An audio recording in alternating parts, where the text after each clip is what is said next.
Guys, my name is Lucas Stefan, and for my Do Something Reporter project, I'll be showing you how to make a solar-powered USB charger. The charger that I'm making today is a 5-volt charger, and it's about so that'll power pretty much any sort of phone, iPod, and some small tablets. So the parts you can find anywhere online. There's also websites that will sell kits. So I got a kit. It's just kind of an easier way to do it. And I got my kit from BrownDog Gadgets.com, which is also where I got the instructions on how to make this. So the parts that we need are a 5-volt USB charging circuit. This is found in like any sort of USB charger that you would use for your phone or anything like that. And basically what this does is it converts the electricity into a USB format. So it allows us to charge our USB device. The other parts are a 4-volt solar panel. And this will just capture the sun's energy and convert it into usable electricity. You need 2 AA rechargeable batteries, and the nice thing about these is we can actually store energy in these when we're not connected to a USB device. So let's say we know our phone's going to die later on tonight, and so we won't be near the sun. So we can charge our batteries, and then we can later on use our charger without the sun.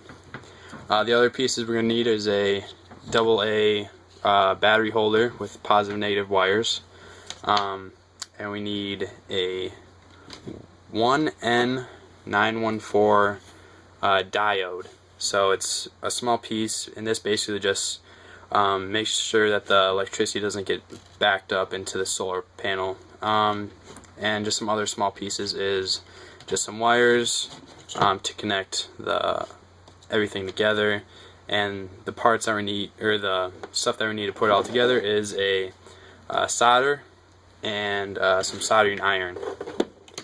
And so that's all the parts we need, so why don't we get to it. Alright, so the first step is to connect the 1N914 diode to the solar panel. And then I also connected one of the wires to the diode as well. So this is going to be our positive side. And sorry I don't have a red wire to show the positive and negative. So the biggest thing you want to make sure is that the black side of the diode is facing away from the solar panel. So we're just going to go ahead and solder this up.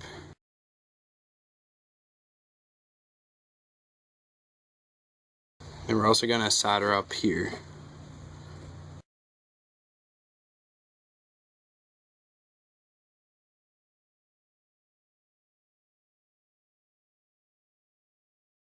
Alright, now that we have that all wired up, we're just going to connect the battery pack to the solar panel. And to do that, you just need to take the 2 leads, match them up. So we got the positive on this side, the positive, and then we have that's just going to connect with the red. So you're just going to twist them up.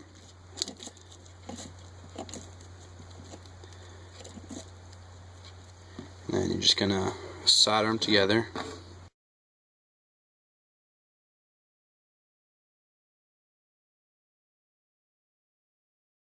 For the final step, we just got to connect everything up to the USB charging circuit.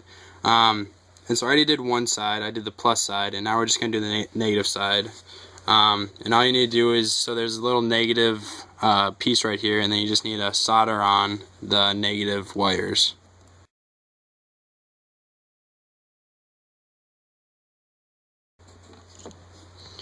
And that's it. So now we're just going to go test it out and see if it works.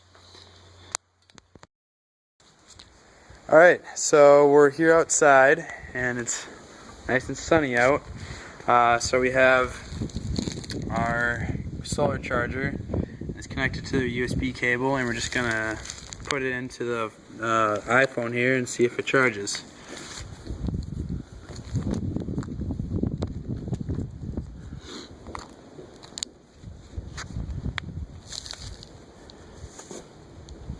And it is charging. You can barely see there with the glare, but it is charging. It turns out that it works. Yeah, so that's about it. I'm going to tell you how much energy you can save by switching to a solar-powered USB charger. So first you have to find out how much energy you already use. So you take your volts in the wall, which is about 120 volts for America, and then you multiply it by the number of amps in your charger, which is about 0.2. So you get 24 watts, and then you divide that by 1,000, you get kilowatts. So you get 0.024 kilowatts, and then you multiply that by the number of hours that you have your phone plugged in. And if you plug in overnight, let's just say 8 hours, so you get 0.192 kilowatt hours per day.